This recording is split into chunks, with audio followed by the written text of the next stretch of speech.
اب ہم آپ کو ادریس علیہ السلام کے بارے میں بتاتے ہیں۔ ایک حدیث میں ہے کہ آدم اور شیس علیہ السلام کے بعد ادریس علیہ السلام پہلے نبی ہیں۔ ایک دوسری حدیث میں ہے کہ ادریس علیہ السلام پہلے نبی ہیں جنہوں نے قلم کے ذریعے لکھا اور لوگوں کو کتابت سکھائی۔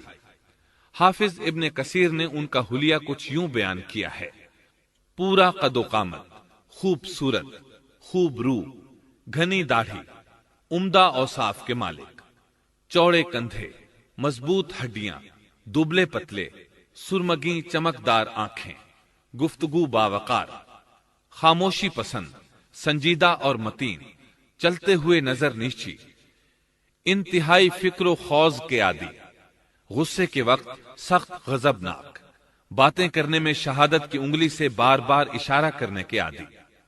ادریس علیہ السلام شیس علیہ السلام کی شریعت پر عمل پیرا رہے۔ چونکہ ادریس علیہ السلام رسول بھی تھے، اس لیے اللہ کی طرف سے مستقل ان پر شریعت نازل ہوئی، جس کی تشریح و تفسیر کر کے لوگوں کو احکام الہی سے آگاہ فرماتے۔ ادریس علیہ السلام نے جب دیکھا کہ مفسدین ایمان والوں پر ظلم و زیادتی کر رہے ہیں، ان کا فساد بڑھتا جا رہا ہے، اور سمجھانے کے باوجود یہ لوگ باز نہیں آ رہے، تو انہوں نے اپنے پیروکاروں کو جہاد کا حکم دیا۔ ادریس علیہ السلام پہلے شخص ہیں جنہوں نے اللہ کے راستے میں جہاد کیا، غنیمتیں حاصل کی اور دشمنوں کو قیدی بنایا، لیکن غنیمتیں اور قیدی ان کے لیے حلال نہیں تھے۔ رسول اللہ صلی اللہ علیہ وسلم پہلے رسول ہیں جن کے لیے غنیمتیں حلال کی گئیں، لیکن یہ بات یقینی ہے کہ جہاد سب سے پہلے ادریس علیہ السلام نے کیا۔ انہوں نے جہاد کے لیے سب سے پہلے ایک لشکر تیار کیا، پھر اس لشکر کو دو حصوں میں تقسیم کیا۔ ایک حصہ پیادوں پر مشتمل تھا، دوسرا سواروں پر۔ چنانچہ بھرپور تیاری کے بعد ادریس علیہ السلام نے قابیل کی قوم پر چڑھائی کر دی۔ حق و باطل کے درمیان زبردست مارکے ہوئے۔ آخر کار ادریس علیہ السلام نے انہیں گھٹنے ٹیکنے پر مجبور کر دیا۔ ان کا بہت سا مال و اسباب لوٹ لیا اور لوگوں کو قیدی بنا لیا۔ اللہ تعالیٰ نے ان تمام باتوں کا ذکر نہیں فرمایا، بلکہ اللہ نے ان کی سیرت کے بارے میں اپنی کتاب قرآن مجید میں اشارتاً ذکر فرمایا ہے۔ مثلا سورہ مریم آیات 56 اور 57 میں ارشاد ہوتا ہے: وَاذْكُرْ فِي الْكِتَابِ إِدْرِيسَ إِنَّهُ كَانَ صِدِّيقًا نَبِيًّا وَرَفَعْنَاهُ مَكَانًا عَلِيًّا۔ اور اس کتاب میں ادریس کا بھی ذکر کر، وہ بھی نیک کردار نبی تھے، ہم نے انہیں بلند مقام پر اٹھایا۔ ان کے بلند مرتبے کے بارے میں بخاری اور مسلم میں حدیث موجود ہے کہ نبی کریم صلی اللہ علیہ وسلم نے فرمایا: میں نے معراج کی رات چوتھے آسمان پر ادریس علیہ السلام سے ملاقات کی۔ وہ چوتھے آسمان پر بلند مقام پر فائز تھے۔ ابن جریر نے ایک روایت بیان کی ہے، وہ روایت اس بات کی وضاحت کرتی ہے کہ اللہ تعالیٰ کے ارشاد وَرَفَعْنَاهُ مَكَانًا عَلِيًّا سے کیا مراد ہے، اس کا کیا مفہوم ہے۔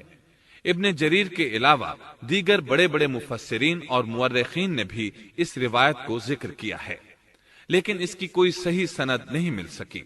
وہ روایت یہ ہے: ابن ابی حاتم وغیرہ نے اس روایت کو ہلال بن یسار سے بیان کیا ہے۔ وہ کہتے ہیں میری موجودگی میں ابن عباس رضی اللہ عنہما نے کعب رحمت اللہ علیہ سے پوچھا، کعب، ادریس علیہ السلام کے متعلق اللہ تعالیٰ کے اس قول وَرَفَعْنَاهُ مَكَانًا عَلِيًّا ہم نے انہیں بلند مقام پر اٹھا لیا کا کیا مطلب ہے؟